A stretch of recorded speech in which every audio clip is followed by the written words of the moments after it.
Hello everyone, আমি Rimpa. Welcome to my channel দিন কথা। এখন বেরিয়েছি একটু গড়িয়াহাট যাব বলে। 2-3 দিন ধরে বৃষ্টি হচ্ছে, তাই আর কোথাও বেরোনো সম্ভব হচ্ছে না। আগের দিন গড়িয়াহাট গেছিলাম, তখনই কিছু জিনিস দেখে এসেছিলাম, কিন্তু সেদিনকে অত কিছু একসাথে আনা সম্ভব হয়নি বলে ভাবছিলাম যাব। তা যা বৃষ্টি শুরু হয়েছে, সে তো আর থামার নামই করছে না, তাই আর যাওয়াও হচ্ছে না।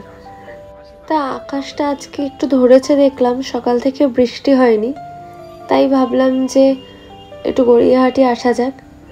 আগের দিন এসেছিলাম ঠিকই, কিন্তু মার্কেটটা একদম ঘোরা হয়নি, তাই আজকে ভাবলাম একটু ভালো করে ঘুরে দেখে কিছু জিনিস নেব। তা প্রথমেই এসেছি গোপালের কিছু জামা কাপড় কিনতে। তা যদিও এগুলো আমার গোপালের জন্য নয়, এইবার জানুয়ারিতে যখন মথুরা বৃন্দাবন গেছিলাম, তখন আমি আমার গোপালের জন্য অনেক কটা জামা কিনে এনেছিলাম। তো মোটামুটি এই বছরটাও ওতেই চলে যাবে। এটা হচ্ছে আরেকটা আম্মার গোপালের জন্য, আমার আম্মার ছোট বোন আর কি। তা তারও তো বয়স হয়েছে, সে আর বাইরে বেরিয়ে গোপালের জন্য জামা কাপড় কিনতে পারে না, তাই আমাকেই বলে, তুই যখনই যাবি আমার গোপালের জন্য একটু 2-4টা জামা কাপড় এনে দিস না। তো সেই মতন আমিও দেখলাম যে এখানে গোপালের এত সুন্দর সুন্দর জামা কাপড় রয়েছে, তা নিয়েই নি এখান থেকে। এই প্রথমবার গড়িয়াহাট থেকে জামা কাপড় কিনছি, আগে আমি হাতিবাগান থেকে বেশিরভাগ সময় কিনতাম। জামার কালেকশনগুলো কিন্তু বেশ সুন্দর আছে। এই অরেঞ্জটা আর এই সবুজটা দেখুন কি ভালো লাগছে। এত রকমের জামা দেখাচ্ছে, একই ডিজাইনের মধ্যে আবার এত কালার, কোনটা ছেড়ে কোনটা নেব সেটাই বুঝতে পারি না। লাস্টে নিজেই কনফিউজড হয়ে যাই যে এটা নেব না আগে যেটা দেখলাম সেটা নেব। আর আমি যখনই গোপালের জন্য জামা কাপড় কিনি না কেন, তার মধ্যে একটা সাদা জামা থাকবেই। এই সাদার উপর বিভিন্ন কালারের যে কাজগুলো থাকে, সেগুলো এত সুন্দর ফোটে, আর গোপালকেও পরালে এত ভালো লাগে। তো যাই হোক, এই সাদা জামাটা নিয়েছি, এখানে এই সবুজটা নিলাম, আর একটা রানী কালারের জামা নিয়েছি। এখানে অনেক বেডশিটের দোকান, bedsheet, cushion cover, pillow cover, but এগুলো এখন আমার কেনার কিছু ছিল না, কিন্তু একটা ফোনের কভার কেনার ছিল। আগের দিনই স্প্ল্যানেডে গেছিলাম, পছন্দ হয়নি বলে নিইনি, কিন্তু এখানেও দেখলাম সেমই, একদমই কালেকশন তেমন ভালো নেই, মানে যেমনটা আমি চাইছি তেমনটা নেই। তা ওখান থেকে বেরিয়ে চলে এলাম সেরামিকের দোকানে।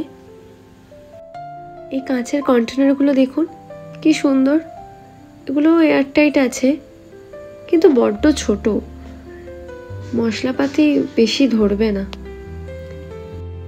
এর থেকে বড় কোনো সাইজ থাকলে সেটাই নেব দেখছি, কিন্তু এরকম জিনিস এর থেকে বড় সাইজের নেই, সেগুলো আবার ওই ঢাকনা প্যাচ দেওয়া, কিন্তু আমি এরকম এয়ারটাইটের মধ্যেই চাইছিলাম, তা সেরকম আর নেই।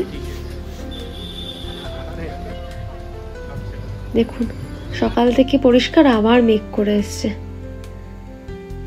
এই যে এটা হচ্ছে সেই দাদার দোকান যেখান থেকে আগের দিন জিনিসপত্রগুলো নিয়েছিলাম। তো এখানেই একটা জিনিস পছন্দ করে গেছিল ঋত্বিক, এই কাপের সেটটা, তো সেইটাকে নেওয়ার জন্যই এত দূর আসা।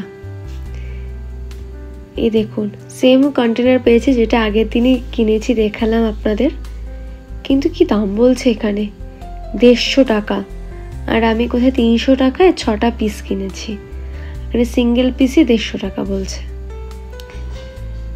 এই যে ঋত্বিক এদিকেও ফ্রেশ পিসটা পেয়ে গেছে, তাই একবার চেক করে দেখে নিচ্ছে সবকটা ঠিকঠাক আছে কিনা, কারণ তাড়াতাড়ি নিয়ে আবার বেরিয়ে পড়তে হবে। ওইদিকে আকাশ পুরো অন্ধকার করে এসছে, এক্ষুনি হয়তো ঝমঝম করে বৃষ্টি নেমে যাবে।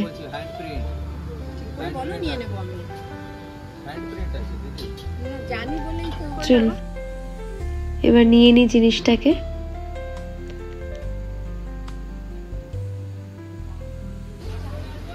ব্যাস শুরু হয়ে গেছে।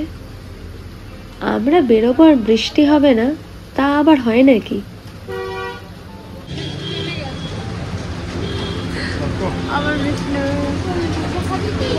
বৃষ্টি শুরু হয়ে গেছে বলে ঋত্বিক আবার একটু মার্কেটের মধ্যে ঢুকে দাঁড়ালো। তা আমি একটু ঘুরে ঘুরে দেখছিলাম যদি কিছু কেনা যায়, কিন্তু অনেকটা বেলা হয়ে গেছিল, বাড়ি আস্তে আস্তে অনেকটা দেরি হবে। তাই ঋত্বিক বললো কিছু খেয়ে নিয়ে আগে চলো। চলুন, বৃষ্টিটা এবার কমেছে, বাড়ি ফেরা যাক। ভিডিওটা আজকে এখানেই শেষ করছি। সবাই ভালো থাকবেন, সুস্থ থাকবেন। দেখা হবে আমার নেক্সট ব্লগে। ভিডিওটা ভালো লাগলে অবশ্যই চ্যানেলটাকে সাবস্ক্রাইব করে একটা লাইক করে দেবেন।